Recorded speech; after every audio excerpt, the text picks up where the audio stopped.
Excellences, Monsieur le Président de la République,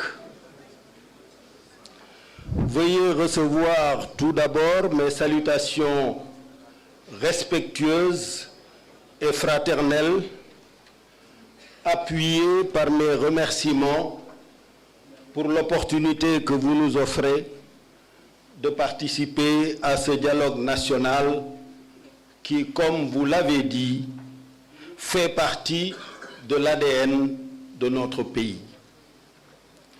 Autorisez également que j'étende mes salutations au président de l'Assemblée nationale, à votre Premier ministre et son gouvernement, à la présidente du Haut Conseil des collectivités territoriales, ainsi qu'à mon remplaçant récent au Conseil économique, social et environnemental, le frère Abdoulaye Daouda Diallo. Vous me permettrez également d'étendre mes salutations aux autorités religieuses du pays, au patronat, aux syndicats, ainsi qu'à mes collègues leaders de partis dans l'opposition. À tous, je dis salam, rahma et baraka, c'est-à-dire paix, miséricorde d'Allah, grâce et baraka dans nos travaux. À la suite de mes remerciements, Monsieur le Président de la République,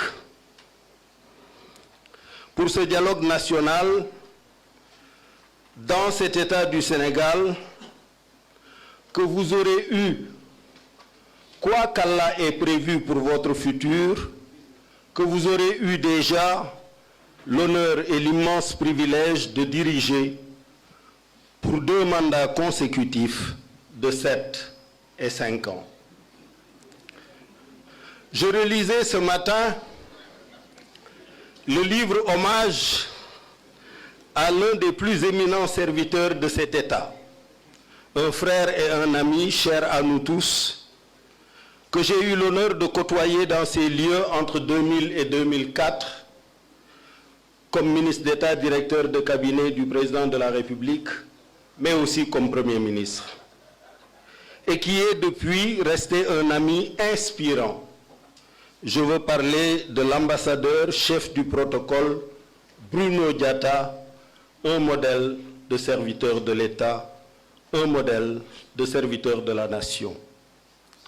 Dans ce livre hommage, je me suis arrêté longuement à la page 111 sur le témoignage de Théodore Cardinal Adrien Sarr, archevêque émérite de Dakar, qui a résumé tous les témoignages du livre en un seul verbe, servir, et en un seul substantif, service. Bruno Diatta a servi l'État du Sénégal auprès de 4 présidents de la République. Tous ont unanimement reconnu sa discrétion, son talent, sa courtoisie. Il était devenu le visage dans le monde de la teranga sénégalaise. Notre devoir à tous, à vous, Monsieur le Président de la République en premier, est de rester fidèles et loyaux à ces 2 mots, dans chacun de nos actes et dans chacune de nos paroles.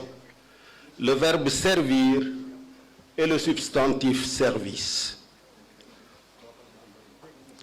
Le cardinal Adrien Sarr s'est interrogé ainsi: et si nous avions fait et faisions tous comme Bruno, bien sûr, que serait et où en serait notre pays aujourd'hui?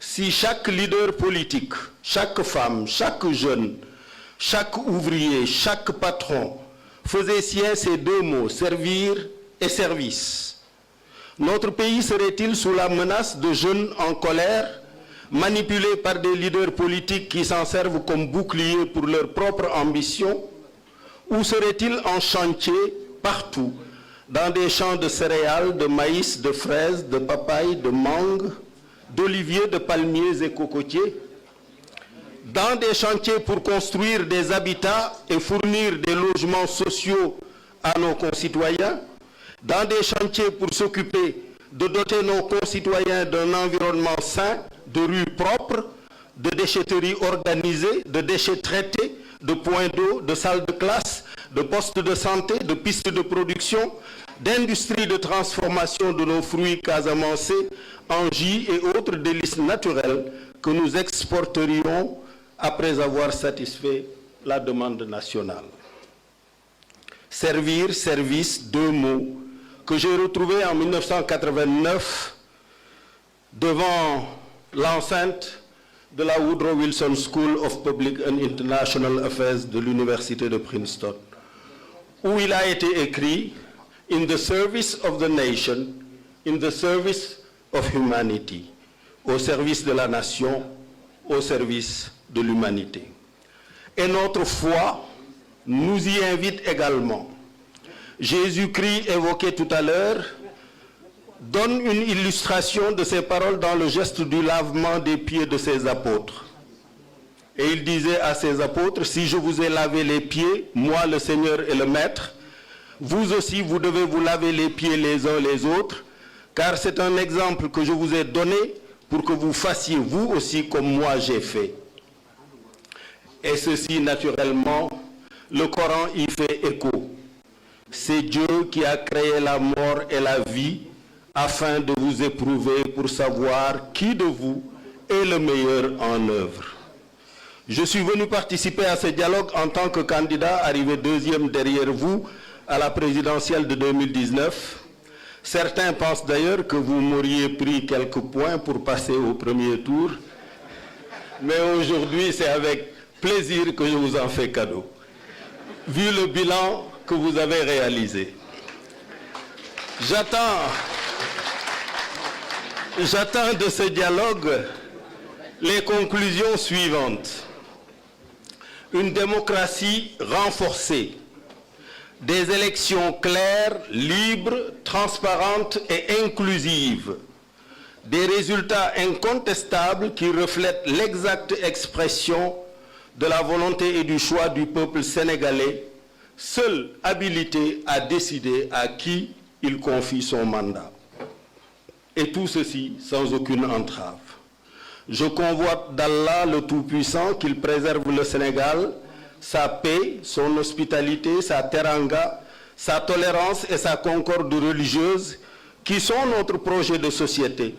Qu'il préserve ce Sénégal de toutes les menaces multiformes que vous avez évoquées et des tensions et tentations funestes qui secouent notre sous-région.